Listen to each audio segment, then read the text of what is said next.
요즘도 당신은 아내의 차갑고 무감각한 등을 보며 잠이 드는가?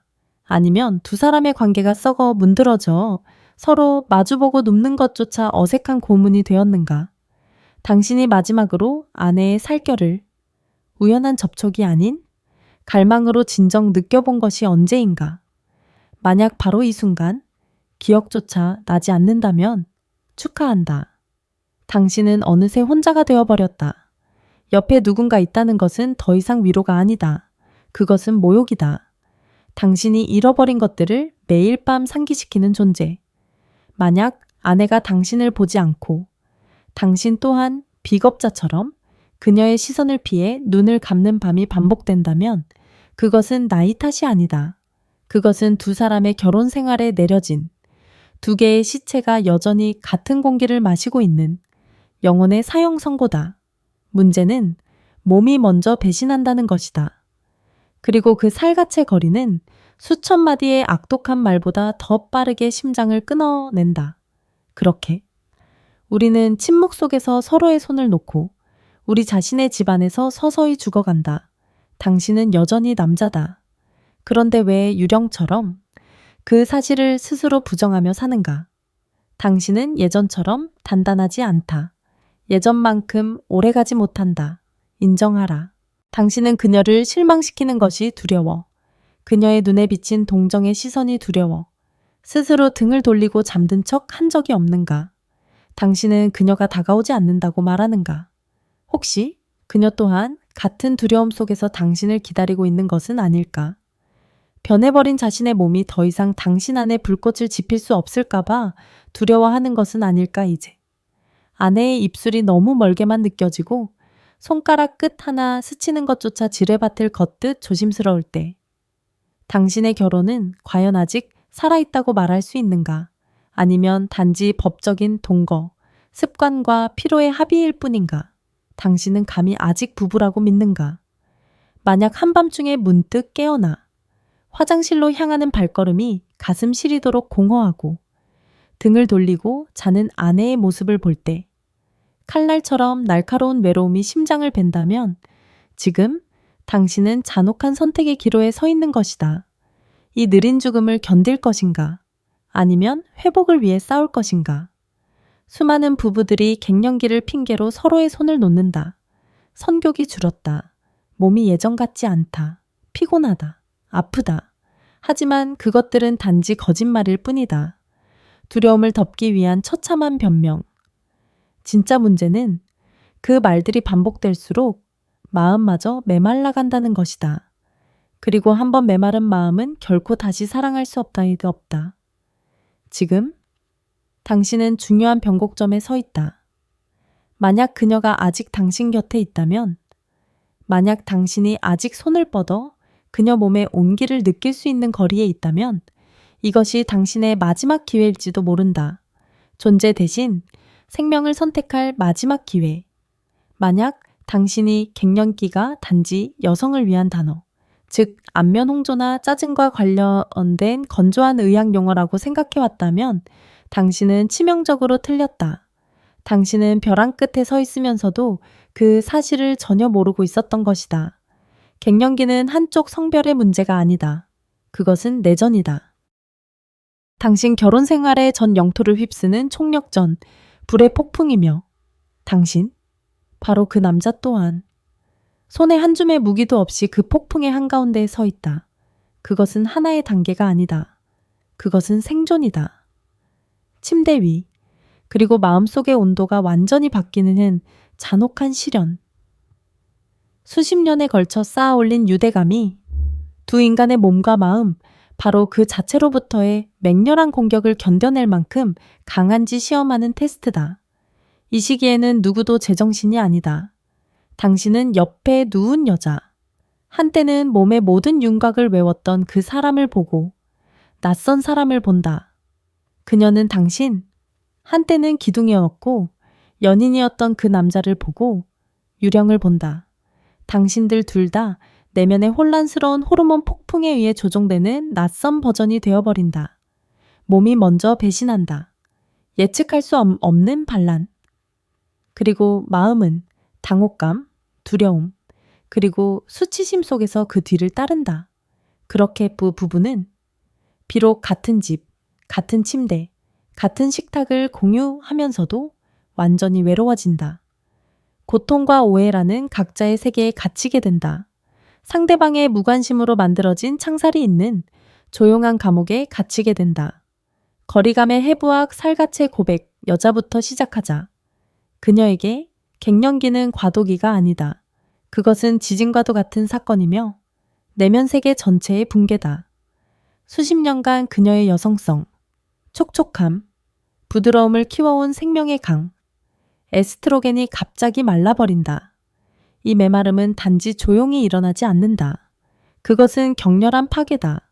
성스러운 땅의 사막화 한때 쾌락의 오아시스였고 오직 당신만을 위한 비밀의 정원이었던 그녀의 가장 내밀한 곳이 이제 서서히 사하라 사막으로 변해간다고 상상해보라. 한때는 두껍고 분홍빛이며 꼬집처럼 탄력 있었던 질 점막은 이제 흡수지처럼 얇아진다. 모든 사랑의 행위를 위한 윤활제였던 맑은 샘물 같은 자연 분비물은 이제 희귀해진다. 신성한 하빌의 행위였던 모든 삽입은 이제 고문이 될 수 있다. 마찰로 인한 통증, 타는 듯한 느낌, 마치 수천 개의 유리 바늘이 가장 민감한 곳을 찌르는 것과 같다. 그녀는 온 영혼으로 당신을 갈망할 수 있지만 그녀의 몸은 고통 속에서 비명을 지르고 있다. 그녀는 피하기 시작할 것이다. 당신을 더 이상 사랑하지 않아서가 아니다.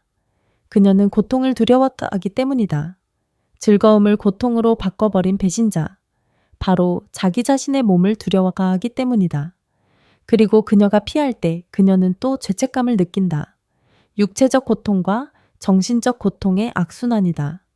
왕위를 잃은 여왕의 감정, 폭풍 에스트로겐은 단지 여성성의 호르몬이 아니다. 그것은 또한 중요한 기분 조절제이며 그녀의 감정 오케스트라를 조화롭게 유지하는 지휘자다. 그 지휘자가 사라졌을 때 오케스트라는 혼란에 빠진다. 그녀는 당신이 우유 한 팩 사는 것을 잊었다는 이유만으로 흐느껴 올 수 있다. 당신이 양말을 엉뚱한 곳에 두었다는 이유만으로 불같이 화를 낼 수 있다. 혹은 더 나쁘게는 그녀는 무감각이라는 무서운 상태, 즉 기쁨도 슬픔도 그리고 가장 중요하게는 욕망도 없는 텅 빈 땅에 빠질 수 있다. 그녀는 자기 인생의 남자인 당신을 보지만 아무것도 느끼지 못한다. 당신이 그녀를 만진다. 한때는 그녀를 떨게 했던 그 손길이 이제는 단지 피부 위의 낯선 압력일 뿐이다. 그녀는 자신이 텅 빈 인형 같다고 느끼고 그 때문에 자기 자신을 미워한다. 그녀는 자기 자신의 가장 중요한 일부, 즉 느낄 수 있는 능력을 잃어버렸다고 느낀다. 그리고 남자 당신이 유일한 희생자라고 서둘러 생각하지 마라. 당신 또한 당신 자신의 전쟁 속에 있다. 이 시기는 안드로파우스, 즉 남성 갱년이라고 불린다. 그것은 여성처럼 쓰나미처럼 갑작스럽지는 않지만 서서히 진행되는 쇠퇴, 즉 조용하지만 그에 못지않게 잔혹한 침식이다. 그것은 매일 조금씩 독살당하는 것과 같다. 왕권의 불꽃이 사그라들다 당신 내면의 테스토스테론 강 또한 서서히 말라간다. 이것은 단지 검사 결과지의 숫자가 아니다. 그것은 당신 남성성의 본질 자체가 사그라드는 것이다. 한때는 격렬하게 타올랐고 단 한 번의 시선만으로도 불붙일 수 있었던 욕망의 불꽃은 이제 깜박이는 잔불에 불과하다. 당신의 그곳, 당신의 검이 경례를 하기까지 걸리는 시간은 부끄러울 정도로 길어진다. 그것은 더 많은 자극, 더 많은 집중을 요구한다. 그리고 설사 일어선다고 해도 그것은 더 이상 옛날의 그 위풍당당함, 강철 같은 견고함이 없다. 그것은 마치 자기 자신에 대해 더 이상 확신하지 못하는 것처럼 부드러움, 망설임을 가지고 있다. 미완의 정복이 주는 실망감, 당신의 전객량은 눈에 띄게 줄어든다. 분출은 더 이상 강력한 해방, 권력의 확인이 아니라 약하고 거의 물방울이 떨어지는 수준이 된다. 한때는 온몸을 뒤흔드는 경련이었던 오르가즘의 느낌은 이제 희미하고 짧으며 불만족스럽다. 그것은 포효 뒤의 속삭임과 같다. 자존심의 죽음, 하지만 가장 큰 문제. 한 남자를 정말로 죽이는 문제는 기능의 저하가 아니다. 문제는 그것의 의미다. 태초부터 발기하고 생명의 씨앗을 뿌리는 능력은 남자의 정체성, 자존심과 연결되어 있었다. 그것들이 약해지기 시작할 때 원초적인 두려움, 즉 무력감에 대한 두려움이 솟아난다. 그것은 그의 여자의 눈에, 그리고 더 나쁘게는 자기 자신의 눈에 더 이상 남자가 아니라는 두려움이다. 그리고 바로 이 두려움이 치명적인 습관, 즉 회피 습관을 만들어낸다. 그것은 무해하게 시작된다. 오늘 너무 피곤해. 내일 중요한 회의가 있어. 하지만 그 작은 거짓말들은 악성 종양처럼 쌓인다. 그날이 일주일이 되고 한 달이 된다. 점차 서로의 벌거벗은 몸을 보는 것조차 어색해진다. 한때는 탐험과 열정의 장소였던 침실은 이제 잠재적인 실패의 무대가 된다. 두 사람 모두 그 시나리오를 두려워하기에 둘 다 연극을 시작하지 않기로 선택한다. 그렇게 부부는 새로운 관계, 즉 회피가 더 편안한 관계에 고정된다. 그들은 예의 바른 룸메이트, 인생의 동반자가 되지만 더 이상 연인은 아니다. 그들은 한 지붕 아래 살지만 한 침대를 공유하지 않는다. 그들은 한 끼 식사를 공유하지만 하나의 갈망을 공유하지 않는다. 보이지 않는 끈, 왜 그들은 이 조용한 지옥을 떠나지 않는가 하지만 이상한 점이 있다. 고통스러운 역설. 비록 그들이 서로에게 화를 내고 진절머리를 내고 외롭고 혐오감을 느낄지라도 왜 이 시기에 대부분의 부부들은 이혼하지 않는 걸까? 말이 통하지 않고 눈도 마주치지 않으며 손도 닿지 않는데 왜 그들은 끝장을 보지 않고 그 조용한 지옥 속에서 계속 살아가는 걸까? 현실적인 이유 때문일까? 아이들 때문에, 재정 때문에 그럴 수도 있다. 하지만 더 깊고 더 원초적인 이유가 있다. 왜냐하면 그들 사이에는 아직 끝나지 않은 무언가가 있기 때문이다. 신락 같은 희망의 불꽃, 한때 타올랐던 불꽃의 기억, 실망과 고통의 잿더미 아래 묻혀버린 다시 연결되고 싶다는 은밀한 갈망. 그들은 현재가 아니라 과거에 의해 서로에게 묶여 있다. 남자는 그녀가 한때 그를 바라보던 방식, 존경과 욕망으로 가득 찼던 그 시선을 기억한다. 그는 그의 품에서 그녀의 몸이 녹아내리던 느낌, 그의 귓가에 들리던 그녀의 신음소리를 기억한다. 그 기억들은 위안인 동시에 고문이다. 여자는 그가 한때 그녀를 갈망했던 방식, 강하지만 부드럽게 그녀를 소유했던 그 방식을 기억한다. 그녀는 뜨거운 사랑이 끝난 후 그의 품에 안겨 있을 때의 안전함과 사랑받는 느낌을 기억한다. 그들은 자기 자신의 아름다운 기억에 갇힌 두 명의 죄수다. 그리고 그 감옥에서 탈출할 유일한 길, 녹슨 문을 다시 열 수 있는 유일한 열쇠는 깊은 대화나 낭만적인 휴가가 아니다. 그런 것들은 일시적인 진통제일 뿐이다. 진정한 열쇠, 전체 시스템을 재부팅할 수 있는 도구는 바로 애초에 그들을 하나로 묶어주었던 그것이다. 그것은 바로 섹스다. 원초적 치료제 살갗을 통한 구원, 그 말을 다시 한번 적나라하고 꾸밈없이 말하겠다. 살과 살의 접촉, 두 육체의 융합, 몸의 본능 앞에 마음이 항복하는 것. 이것은 감성적인 말이 아니다. 이것은 생물학이다. 이것은 의학이다. 이것은 진리다. 한때 사랑했던 두 육체가 아무리 오랫동안 떨어져 있었더라도 다시 한번 서로에게 닿을 때 강력한 화학 반응, 거의 신비로운 사건이 일어난다. 뇌는 행복 호르몬 칵테일, 즉 말이 결코 닿을 수 없는 상처를 치유할 수 있는 묘약을 분비한다. 도파민 쾌락과 보상의 호르몬. 그것은 두 사람의 뇌에 속삭일 것이다. 이거 정말 좋아? 더 하자. 그것이 첫 번째 불꽃이다. 옥시토신, 사랑과 유대감의 호르몬. 이것이 바로 주인공이다. 옥시토신은 단지 기분 좋은 느낌을 주는 것이 아니다. 그것은 원망과 의심의 얼음벽을 녹인다. 그것은 말을 초월하는 깊은 신뢰감, 친밀감을 만들어낸다. 그것은 영혼에 깨진 조각들을 붙이는 접착제다. 엔도르핀 신체의 천연 진통제. 그것은 스트레스를 줄이고 불안을 쫓아낸다. 그것은 깊은 평온함.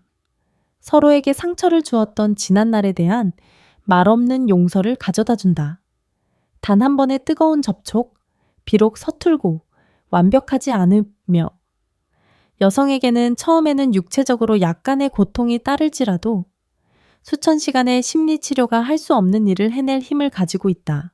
그것은 선언이다.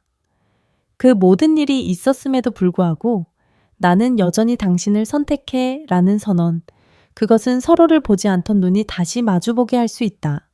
그것은 침묵의 벽을 깨는 첫 번째 망치질이 될 수 있다. 그것은 굳게 닫혔던 마음을 서서히 여는 시작이다. 클리블랜드 클리닉의 연구는 이를 냉정한 숫자로 증명했다.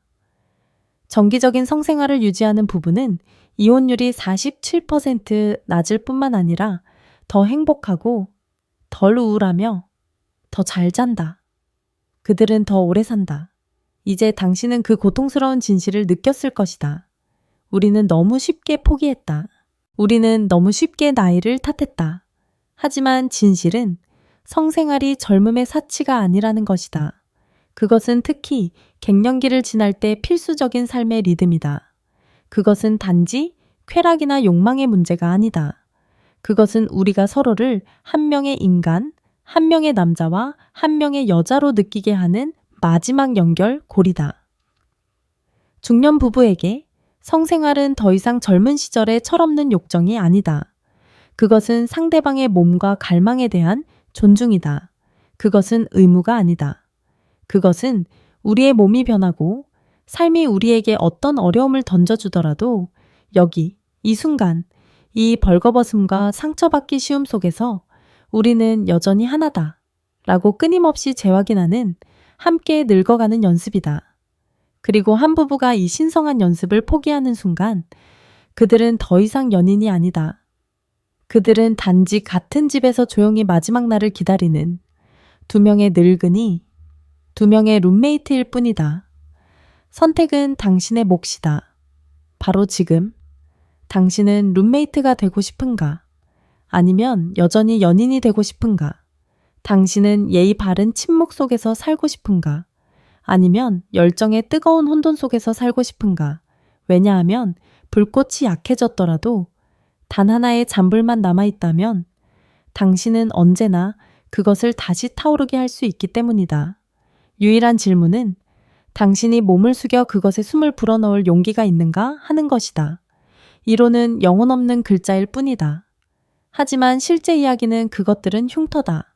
그것들은 어둠 속에서 속삭이는 고백이며 수백만 명이 자신의 집에서 매일 밤 조용히 싸우고 있는 전쟁에 대한 생생한 증거다. 이제 우리는 두 개의 침실, 고통이라는 별개의 두 세계로 들어가 두 남자와 두 여자가 어떻게 갱년기라는 폭풍에 맞섰는지 목격할 것이다. 한 이야기는 잿더미 속에서의 부활에 관한 것이다. 다른 하나는 등골 서늘한 경고다. 두 이야기 모두 당신을 아프게 할 것이다. 왜냐하면 그 속에서 당신은 아마도 자기 자신을 보게 될 것이기 때문이다. 사례 1 이병헌 58세. 폭풍 후의 부활. 두 세계를 잇는 키스 가정이 꾸려지고 꿈이 지어지는 중산층의 조용한 동네인 서울 목동에 이병헌이라는 남자가 살았다. 58세의 그는 성공과 안정의 화신이었다. 대기업에 거의 30년을 헌신했고 많은 이들이 선망하는 지위였으며 자신의 노동의 결실을 즐기기 위해 조기퇴직을 결정했다. 은퇴 생활의 첫 며칠은 꿈과 같았다. 매일 아침 정장을 입고 임파속을 헤치던 습관은 사라졌다. 대신 여유가 찾아왔다. 그는 향긋한 커피를 내리고 햇살 가득한 거실에 앉아 손댈 시간조차 없었던 책들을 읽었다. 삶은 완벽해 보였다. 하지만 그 평온은 너무나도 연약했다. 그것은 깊고 어두운 호수 위에 얇은 얼음 막과 같았다. 은퇴의 새로움이 사라지자 공허함이 스며들기 시작했다. 그리고 첫 번째 적은 멀리 있지 않았다. 바로 식탁에서 나타났다. 아내와 하루 세 끼를 함께 먹고 24시간 내내 같은 공간에서 마주하는 것은 친밀함을 가져다 주지 않았다. 오히려 그것은 기이한 거리감을 만들어냈다. 그들의 대화는 짧아지고 드물어졌으며 마침내 침묵이 찾아왔다. 서로를 너무 잘 알아서 편안하는 그런 침묵이 아니었다. 한 집에 사는 두 낯선 사람의 숨막히는 침묵이었다. 그리고 그는 아내의 변화를 알아차리기 시작했다. 항상 미소를 잃지 않았고 음식이 짜도 농담으로 넘기던 그 여자가 이제는 낯설어졌다. 그녀의 감정 기복은 격렬해졌다. 그녀는 요리를 하다가 갑자기 수저를 식탁에 내던지고 깊은 한숨을 쉬며 거실로 나가버려 그를 당혹감 속에 홀로 남겨두곤 했다. 내가 뭘 잘못했나? 그 질문이 그의 머릿속을 맴돌며 그의 자신감을 조금씩 갉아먹었다. 그는 대화를 시도했지만 퉁명스러운 대답, 영혼 없는 눈빛만이 돌아올 뿐이었다. 그리고 침실에서는 모든 것이 더 최악이었다. 이병헌 씨는 그의 나이대 많은 남자들처럼 자기 자신의 변화 또한 겪고 있었다. 욕망은 예전처럼 불타오르지 않았다. 그것은 더 이상 빠르게 명령을 따르지 않았다. 그 역시 불안했다. 그래서 그는 가장 쉬운 길을 선택했다. 회피. 처음에 그는 갱년기라는 단어를 떠올리지 못했다. 그는 단지 오랜 세월 함께 살다 보니 아마 사랑이 식었을 것이라고 생각했다. 그들이 너무 익숙해졌을 것이라고. 슬픈 진실이지만 피할 수 없는 것처럼 보였다. 그러던 어느 날 밤 무심코 채널을 돌리다가 그는 우연히 한 건강 프로그램을 보게 되었다. 그날 밤의 주제는 부부 갱년기였다. 진행자가 증상들을 나열하기 시작했을 때 그의 심장은 멎는 듯했다. 여성에게 짜증, 우울, 불면증, 질건조증, 관계시 통증, 남성에게 선교 감퇴, 발기부전, 피로감, 의욕 상실, 하나하나의 증상들이 퍼즐 조각처럼 그의 결혼 생활에 무서울이만치 완벽한 그림을 맞춰 나갔다. 아내의 분노는 그 때문이 아니었다. 그녀의 무관심은 사랑이 식어서가 아니었다. 그의 무력감은 단지 나이 때문이 아니었다. 그들은 멀어지고 있는 두 개인이 아니었다. 그들은 같은 생물학적 폭풍의 두 희생자였다. 그 깨달음의 순간은 해방인 동시에 고통스러운 각성이었다. 즉시 그는 자신이 결코 할 것이라고 생각하지 않았던 일을 했다. 그는 조심스럽게 비뇨기과 예약을 잡았다. 그곳에서 숫자들이 그의 의심을 확인시켜 주었다. 그의 테스토스테론 수치는 정상보다 낮았다. 의사는 결합된 치료 계획을 제안했다. 내면의 화학적 균형을 다시 맞추기 위한 남성 호르몬 보충 요법과 하드웨어를 수리하기 위한 혈류 개선 치료. 치료 초기, 그는 신체적으로 큰 변화를 느끼지 못했다. 하지만 다른, 더 미묘한 변화가 내면에서 일어나기 시작했다. 그것은 인식의 변화였다. 그는 더 이상 아내를 짜증나는 존재, 자신에게 고통을 주는 사람으로 보지 않았다. 그는 그녀를 다른 눈으로 보기 시작했다. 자기 자신의 폭풍을 견디고 있는 동료, 전우로. 그리고 그 이해심으로 그는 용기를 냈다. 그는 대화를 시작했다. 청구서나 날씨에 대한 이야기가 아니라 그들에 대한 이야기. 요즘 당신 많이 힘들어 보여. 그는 서투르게 시작했다. 사실 나도 요즘 몸이 좀 이상해서 병원에 다녀왔어. 그것은 간단한 한마디였다. 하지만 그것은 폭탄의 위력을 가졌다. 몇 달 동안 그의 눈을 똑바로 쳐다보지 않았던 그의 아내가 고개를 돌렸다. 그녀의 눈에서 그는 놀라움을 보았다. 그리고 그 놀라움 뒤에는 안도의 빛이 있었다. 처음으로 그녀는 이 전쟁에서 자신이 혼자가 아니라고 느꼈다. 침묵의 벽이 갈라지기 시작했다. 그날 저녁, 그들은 함께 식탁에 앉았고 어색했지만 말들이 흘러나오기 시작했다. 그들은 자신의 두려움에 대해, 외로움에 대해, 자기 자신을 잃어가는 느낌에 대해 이야기했다. 그리고 어느 비 오는 밤, 소파에 나란히 앉아 있을 때 그들 사이의 공기가 변했다. 어떤 초대도 없었다. 어떤 계획도 없었다. 단지 공동의 이해만이 있었다. 그가 그녀를 보았다. 그녀가 그를 보았다. 그리고 말없이 그들은 손을 잡고 침실로 들어갔다. 그곳. 한때는 차가웠던 그 침대 위에서 기적이 일어났다. 그들의 무릎이 닿는 순간, 그가 그녀의 허리를 감싸는 순간, 그가 그녀의 눈을 똑바로 바라보는 순간, 이병헌 씨는 가슴 깊은 곳에서 벅차오르는 감정을 느꼈다. 그것은 단순한 욕망이 아니었다. 그것은 애틋함, 소중함, 연결감이었다. 그리고 그의 안에 그녀는 그것을 느꼈다.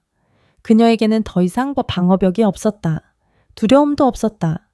그녀는 그의 목을 감싸고 그를 가까이 끌어당기며 그가 결코 잊지 못할 한마디를 속삭였다. 당신이 날 아직 좋아해줘서 다행이야? 그날 밤 그들은 단지 섹스를 한 것이 아니었다. 그들은 서로를 치유했다.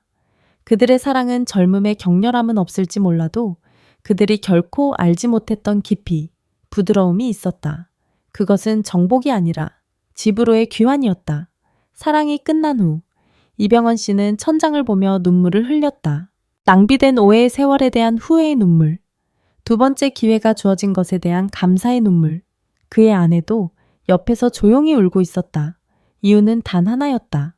감정이 식었던 것이 아니었다.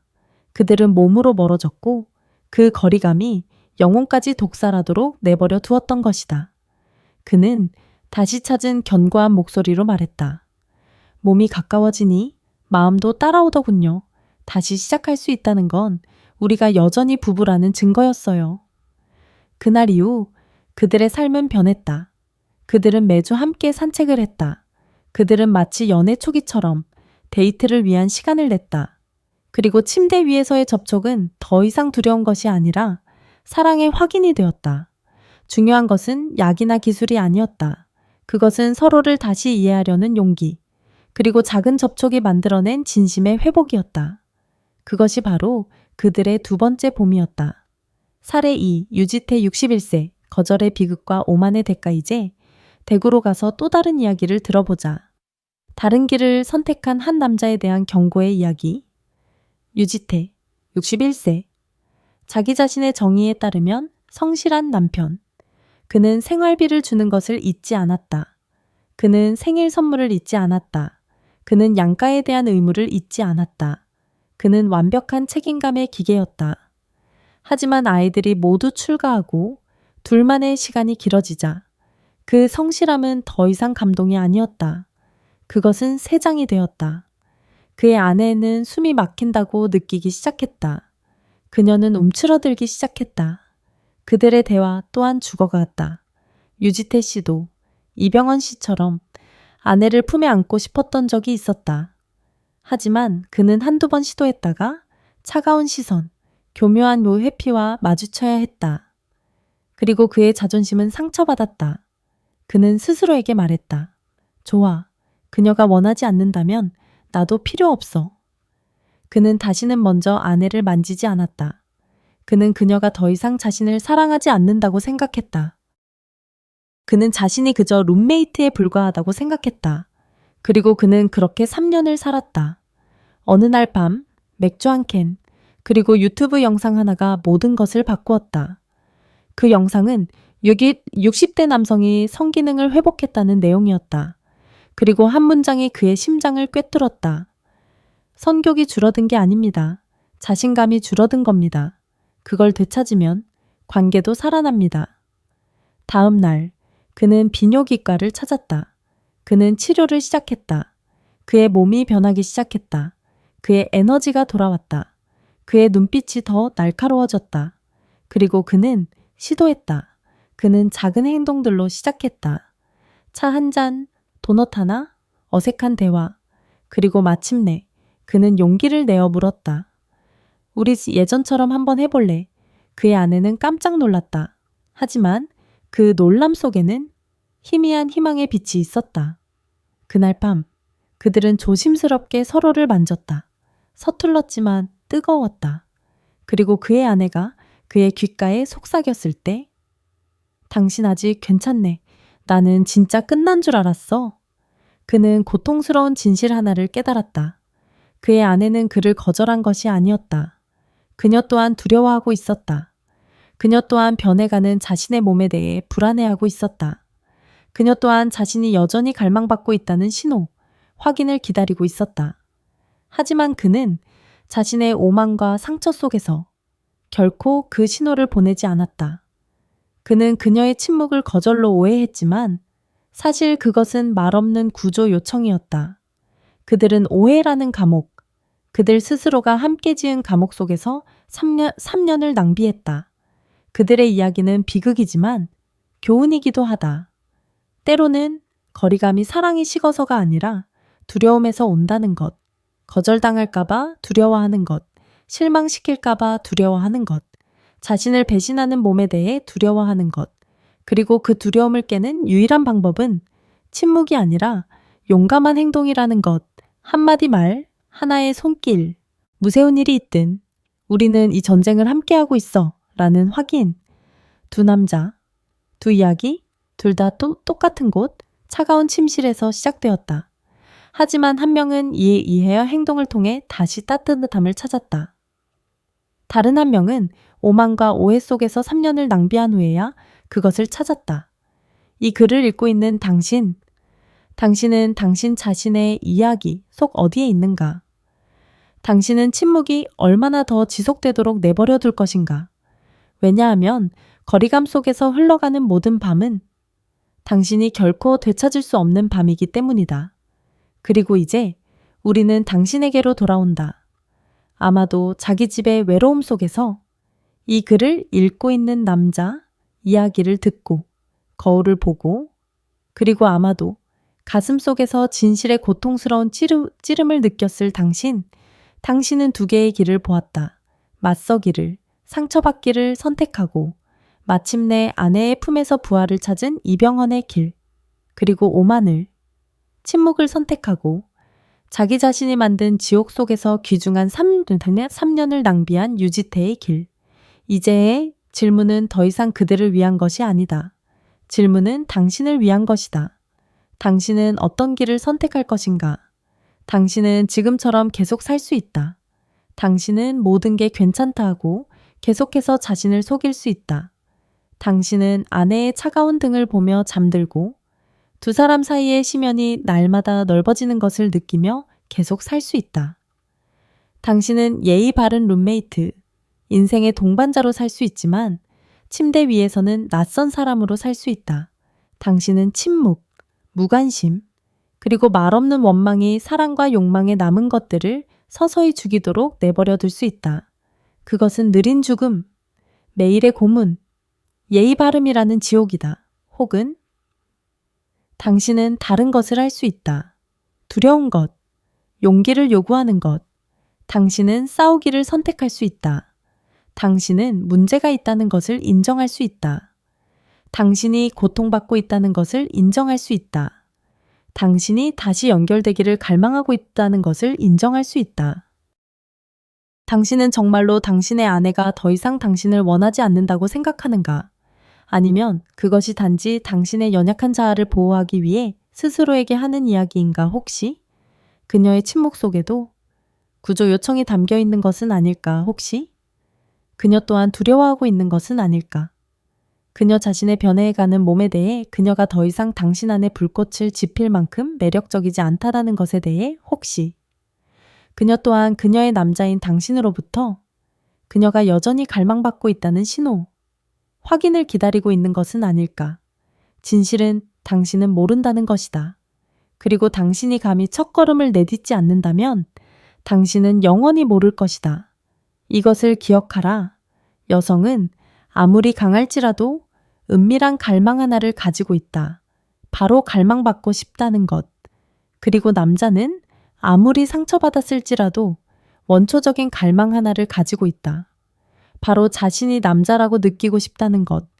그 두 갈망은 서로 대립하지 않는다. 그것들은 같은 동전의 양면이다.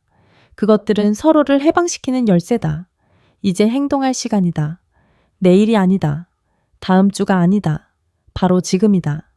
한 번의 접촉. 그것이 시작에 필요한 전부다. 그것은 완벽한 사랑일 필요가 없다. 그것은 오르가슴으로 끝날 필요가 없다. 그것은 단지 시작이기만 하면 된다. 완전한 한 번의 접촉이 아직 너무 낯설다면 더 작은 것들로 시작하라. 그녀의 손을 잡아라. 오늘 밤 TV를 보다가 손을 뻗어 그녀의 손을 잡아라. 아무 말도 하지 마라. 그냥 잡아라. 그 온기를, 그 핏줄을 느껴라.